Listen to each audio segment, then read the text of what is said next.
Con il taglio di 65 posti nell'organico provinciale della scuola della provincia di Agrigento e con quello ben più ampio e rilevante di 637 nell'intera isola, anche questo governo dimostra di non avere alcuna sensibilità per il mondo della scuola e per il suo personale. Lo afferma Gaetano Leonardi, responsabile territoriale della UIL Scuola di Agrigento. La povertà demografica con cui ci si ritrova a fare i conti in questo particolare momento, afferma in una nota, poteva essere regolamentata in modo diverso, riducendo il numero degli alunni per classi e agevolando i percorsi didattici e il lavoro dei docenti, piuttosto che tollerare ancora l'eccesso di classi con un numero abnorme di alunni, realtà con la quale dobbiamo affrontare, sottolinea, interi anni scolastici tra mille difficoltà.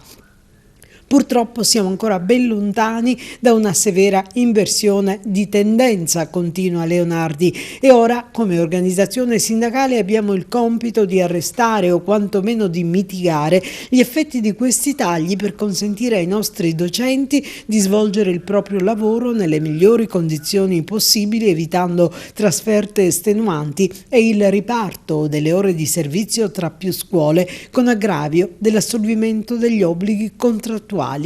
Chiederemo immediatamente, conclude, un incontro con l'amministrazione per discutere e affrontare questi temi così scottanti e controversi per la vita professionale del personale della scuola.